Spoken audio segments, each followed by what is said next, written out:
দমদম কাশীপুর এলাকার দুলাল মুখার্জিকে মনে পড়ে? দোর্দণ্ড প্রতাপ মারকুটে সেই সিটু নেতার প্রতাপে 20 বছর আগে ওই এলাকায় বাঘে গরুতে এক ঘাটে জল খেত। সেই দুলালের বিরুদ্ধে একাধিক অভিযোগ, এমনকি জোড়া খুনের অভিযোগের পরেও পুলিশকে নড়ানো যায়নি তার বিরুদ্ধে। লাল ঝান্ডার আশ্রয়ে দিব্যি নিজের সাম্রাজ্য নিয়েছিল দুলাল ও তার বাহিনী।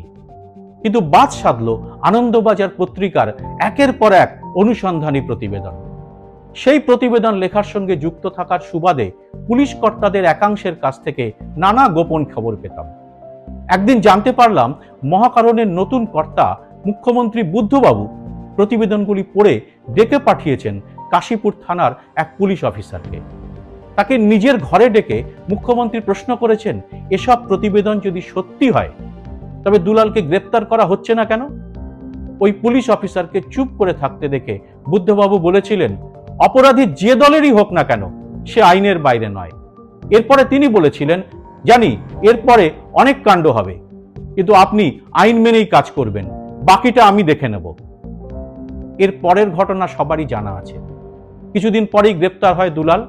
প্রতিবাদে সিপিএম নেতা রাজদেব গোয়ালার নেতৃত্বে বিটি রোড অবরোধ করে লাল ঝান্ডা হাতে দুলাল বাহিনী, কিন্তু পুলিশকে বাগে আনা যায়নি।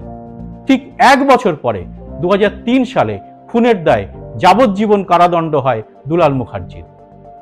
ঘটনাটির সঙ্গে প্রত্যক্ষভাবে জড়িয়েছিলাম বলেই বুঝতে পারি প্রশাসক হিসেবে বুদ্ধবাবু কতটা দলের ঊর্ধ্বে ছিলেন, আর প্রশাসক হিসেবেও কতটা কড়া ছিলেন তিনি। কিন্তু এর উল্টো দিকটাও দেখেছি। রাজনৈতিক সৌজন্য ও সংবেদনশীলতার জন্যই সময় মতো কড়া হতে পারেননি তিনি, সে কথাতেও পরে আসব। ডিসেম্বরের শেষ দিকে ডিওয়াইএফ এর ব্রিগেড সমাবেশের প্রচার চলাকালীন বিমান বসু তাই যখন মীনাক্ষী মুখোপাধ্যায়ের সঙ্গে বামফ্রন্টের সর্বশেষ মুখ্যমন্ত্রীর তুলনা করেন, তখন বুঝতে অসুবিধা হয় না অন্তরালে থেকেও এখনো কতটা প্রাসঙ্গিক তিনি। হয়তো সে কারণেই ব্রিগেডের মঞ্চে পাঠ করতে হয় বুদ্ধদেবের এক লাইনের বার্তা। কোনো ভারী তত্ত্বকথা নয়, অত্যন্ত সরলভাবে নিজেদের সাংবাদিকতার জীবনে দেখা ও শোনা এরকম কিছু ছোট ছোট ঘটনা থেকেই বোঝার চেষ্টা করব বাংলার এই ট্র্যাজিক নায়ককে। আর কেন তিনি ট্র্যাজিক নায়ক তাও খতিয়ে দেখব এই ভিডিও প্রতিবেদনে। সবটা জানতে ভিডিওটি দেখতে হবে শেষ পর্যন্ত। ভালো লাগলে লাইক ও শেয়ার করবেন, কারণ আপনি লাইক ও কমেন্ট দিলেই ইউটিউব এটাকে আরো লোকের কাছে পৌঁছে দেবে। এরকম আরো ভিডিও পেতে চ্যানেলটি সাবস্ক্রাইব করে নোটিফিকেশন বেলটি চালু করে রাখতে ভুলবেন না।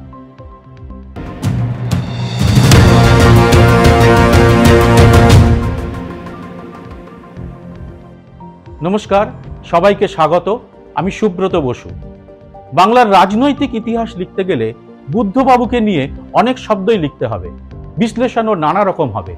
সে বিশ্লেষণ সঠিক না তাতে ত্রুটি আছে তা বিচার করার ভার সাধারণ মানুষের। তবে এই খতিয়ে দেখার প্রচেষ্টায় আমাদের পিছনের দিকে কিছুটা ফিরে তাকাতে হবে, আলো ফেলতে হবে বেশ কিছু বিতর্কিত অধ্যায়ের উপরেও। ফিরে যাওয়া যাক দেশের প্রধানমন্ত্রী পিভি নরসিম্হা রাওয়ের আমলে। মমতা বন্দ্যোপাধ্যায় তখন কেন্দ্রের ক্রীড়া ও যুব কল্যাণ মন্ত্রী। নদিয়ার একজন বিশেষভাবে সক্ষম মেয়েকে নিয়ে রাইটার্সে গিয়েছিলেন দক্ষিণ কলকাতার সাংসদ। মমতার অভিযোগ মেয়েটির উপর শারীরিক অত্যাচার করা হয়েছে। মমতার দাবি ছিল তিনি বিষয়টি নিয়ে মুখ্যমন্ত্রী জ্যোতি বসুর সঙ্গে কথা বলতে চান। এখন দুপুরের খাবার খেতে বাড়ি গেছেন জ্যোতি বসু। রাইটার্সে ছিলেন তথ্যমন্ত্রী বুদ্ধদেব ভট্টাচার্য। ঘটনাচক্রে সে সময় বুদ্ধবাবুর দপ্তরে ছিলেন যেসব আধিকারিকরা, তারা জানিয়েছিলেন ওই সময় তাকে খুবই অস্থির লাগছিল। ঘন ঘন ফোন করছিলেন জ্যোতিবাবুকে। বুদ্ধবাবুর বক্তব্য ছিল বিষয়টি অত্যন্ত স্পর্শকাতর, একজন কেন্দ্রীয় মন্ত্রী এসেছেন, তাই একবার কথা বলে নিতে পারলে ভালো হয়, আপাতত সমস্যা তাতে মিটে যাবে। আর ফোনের ওদিকে থাকা জ্যোতিবাবুর বক্তব্য ছিল, কোনো অ্যাপয়েন্টমেন্ট করে কি মমতা রাইটার্সে এসেছেন?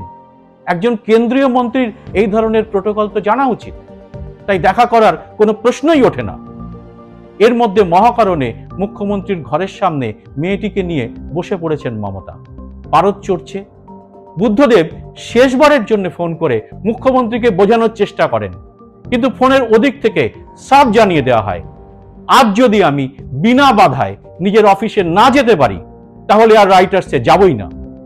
এর পরের ঘটনা তো প্রায় সকলেরই জানা। মমতা ব্যানার্জিকে জোর করে সেদিন রাইটার্স থেকে বের করে দেওয়া হয়েছিল। বরাবরের সংবেদনশীল মানুষ বুদ্ধদেব চুপ করেই ছিলেন, আর রাজনীতিতে তার থেকে অনেক অভিজ্ঞ তৎকালীন সাতগাছিয়ার বিধায়ক জ্যোতিবাবু সেদিনই বাংলার বিরোধী শিবিরকে দুটি ভাগে ভেঙে দেওয়ার কাজটি সেরে ফেলেছিলেন, যার ফলে পরবর্তীতে কংগ্রেসের একটি শিবিরের নেত্রী হয়ে উঠেছিলেন মমতা। এর কয়েক বছর পরে মন্ত্রিসভা ছেড়ে বেরিয়ে যান বুদ্ধদেব। তখনই কিন্তু জ্যোতিবাবুর উত্তরসূরি হিসেবে তার নাম সবার আগে চলে এসেছে। তার এই ইস্তফা বাংলার মানুষকে বুঝিয়ে দিয়েছে পদের প্রতি তার কোনো মোহই নেই। আজকের দিনে চেয়ার সর্বস্ব রাজনীতি দেখতে অভ্যস্ত মানুষের কাছে তাই তিনি নজির তৈরি করতে পেরেছিলেন। কিন্তু জ্যোতিবাবুও মানুষ চিনতে ভুল করেননি, তার দল তাকে ছাড়েনি। সে প্রেক্ষিত অবশ্য আলাদা, কিন্তু রাজনীতিতে চলার পথে অনেক সিদ্ধান্ত নিতে হয় নির্মম, অভিব্যক্তিহীন, কঠোর দৃষ্টিভঙ্গিতে। তা বুদ্ধবাবুকে মহাকরণের সেই দুপুরে স্পষ্ট বার্তায় শিখিয়েছিলেন জ্যোতিবাবু। কিন্তু ওই বার্তা নিজের স্বভাব সিদ্ধ সৌজন্যের কারণেই পুরোপুরি আত্মস্থ করেননি উত্তর কলকাতার শৈলেন্দ্র সরকার স্কুলের প্রাক্তনী।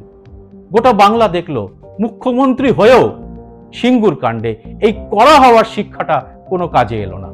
আর তাই বাংলার মানুষ দেখলেন এক অসহায় সেনাপতিকে বারবার বিরোধী নেত্রীর সঙ্গে আলোচনায় বসে তাকে অনুনয় বিনয় করেও তিনি অবরোধ তুলতে পারেননি। দলের অনেকেই, এমনকি তার মন্ত্রিসভারও অনেকে চেয়েছিলেন কড়া হাতে পরিস্থিতির মোকাবেলা করুন বুদ্ধবাবু। একান্ত আলাপচারিতায় দলের অনেকেই তা বলতেন, কিন্তু বুদ্ধবাবুর এই নরম মনোভাব রতন টাটাকে সিঙ্গুরে ধরে রাখতে পারল না। নিজের স্বপ্নভঙ্গের বেদনা নিয়ে নীরবে মহাকরণ ছেড়েছিলেন অসম্ভব সংবেদনশীল ট্র্যাজিক হিরো বুদ্ধদেব ভট্টাচার্য। তবে শুধু সংবেদনশীলতাই নয়, তার জীবনযাপনেও বরাবর অনাড়ম্বর থেকেছেন যাদবপুরের প্রাক্তন বিধায়ক। একইভাবে দলের বেশ কিছু নেতার ফুলে ফেঁপে ওঠা বৈভব আর জেলায় জেলায় নিজেদের দাপটে আম জনতাকে ত্রস্ত করে তোলা তার একেবারেই পছন্দ ছিল না। আবার একটি ঘটনার কথা বলা যাক। তখন তিনি মুখ্যমন্ত্রী। রাইটার্স বিল্ডিং এর মূল গেটের কাছে কয়েকদিন ধরেই ঘোরাফেরা করছেন মেদিনীপুর শহর থেকে আসা এক মহিলা। বেশ কয়েকবার তার কাকুতি মিনতির পর মূল গেটের দায়িত্বে থাকা অফিসার ইনচার্জ মুখ্যমন্ত্রীর দপ্তরে বিষয়টি জানান। মহিলা দোতলায় গিয়ে দেখা করেন বুদ্ধবাবুর আত্মসহায়কের সঙ্গে। নিজের বাড়ির পাঁচিল দেওয়া আর লাগোয়া জমির দখলকে কেন্দ্র করে বিবাদ, আর সেই বিবাদে সিপিএম এর এক জাঁদরেল নেতার হুমকির জেরে ওই মহিলা আর তার পরিবারের তখন থরহরিকম্প অবস্থা। আত্মসহায়ক পুরো বিষয়টি শুনে সেই নেতাকে ফোন করেন এবং গোটা বিষয়টি মিটিয়ে নিতে বলেন। মহিলা ফিরে যান, কিন্তু কিছুদিন পরে আবার ফিরে এসে জানান ঝামেলা তো মেটেইনি, উল্টে মুখ্যমন্ত্রীর দপ্তরে যোগাযোগ করার জন্য ভোগান্তি হয়রানি আরো বেড়েছে। এরপর বুদ্ধবাবুর আত্মসহায়ক বুদ্ধবাবুর ঘরের ভেতর থেকে ঘুরে এসে ফোন তুলে সেই নেতার সঙ্গে যোগাযোগ করেন আর অত্যন্ত কড়া ভাষায় জানিয়ে দেন এরপর কোনোদিন যদি ওই মহিলাকে এরকম অভিযোগে আসতে হয় তাহলে তার ফল কিন্তু মোটেই ভালো হবে না। এরপরেই সব সমস্যা ম্যাজিকের মতো মিটে যায়। প্রশাসন চালাতে হলে যে দলের রং দেখলে চলবে না তা নিজে বুঝে নিয়েছিলেন বুদ্ধদেব। ঠিক যেমন কোনো রকম প্রভাব খাটানো একেবারে পছন্দ করতেন না নিজের জীবনযাত্রাতেও। এই নীতি তাকে সবসময় মেনে চলতেই দেখেছি। এরকম একটি ঘটনার কথা এবার মনে করা যাক। মুখ্যমন্ত্রী বুদ্ধদেব ভট্টাচার্যের সন্তান সুচেতন যখন প্রেসিডেন্সিতে রাষ্ট্রবিজ্ঞান নিয়ে পড়েন তখন বেশ কয়েকটি বিষয়ের কিছু অংশ বুঝতে অসুবিধে হচ্ছিল। সমস্যাটি বলেন একই কলেজের ছাত্রী সিপিএম এর আর এক শীর্ষস্থানীয় নেতার কন্যাকে।